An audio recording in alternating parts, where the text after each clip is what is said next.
экзаменнарына bir ayga көчүрүү пландарына керек болду. Инде билген айберлер онтула да башлады. Bir ay boyu. Әмма нәтижесі барыбер югары. Олимпиадаларда жеңіп шымарып біткен күрәсен. Көкмараның Едігер ауылынан Инсаф Файзрахманов егыдан 4 фәннән 393 бал жиған. Информатика, рус тілінен 100. Оқу йортына инде сайладым. Документларына КФОның югары оқу йорты ИТИС дип атала да бирдем. Программист булырга кыйлган.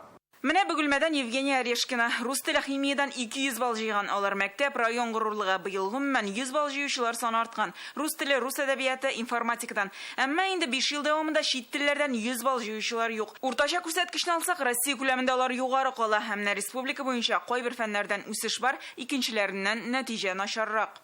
Рус теле, әдәбият, география буенча физикада біраз жоғарырақ, әміне математика, химияны алғанда, онда енді біздің нәтиже былтырға қарағанда түбәнірек, чөнки мына бұл фәннәр ауыррақ фәннәр боларақ әзірленгенде ұлтшы керек, қырайда ұлтшы керек, шоңа көре мына бұл дистант керек ме, юк ма дегенде, ұлтшы керек ме, юк ма, дистант қына қалсын дегенде, шушы сұрауларға жауап шушы.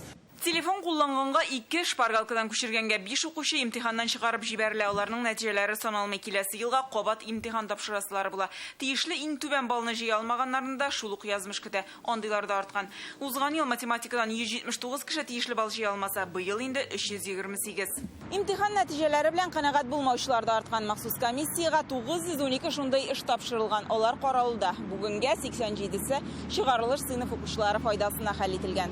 Яңа уку елы нинди булыр соң? Министр дистанцион укуга кагылышлы әти-әниләр телендә йөргән имеш-мимешләрне кире какты. Әлегә төгәл карар юк. 1 сентябрьдән тулы форматта укырга әзерләнәбез.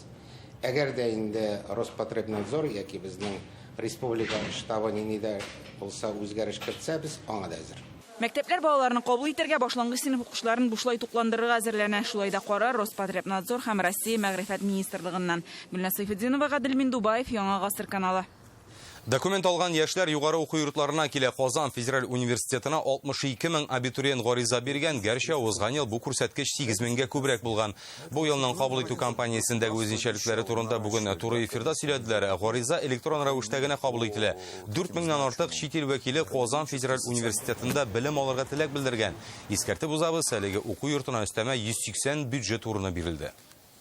Заказ государства. Бюджет урыны ул дәүләт заказы дигән сүз. Студентлар федераль бюджет хисабына укый. Нинди һөнәрләргә ихтыяҗ бар, бюджет урыннары шул юнәлешләргә биреләчәк.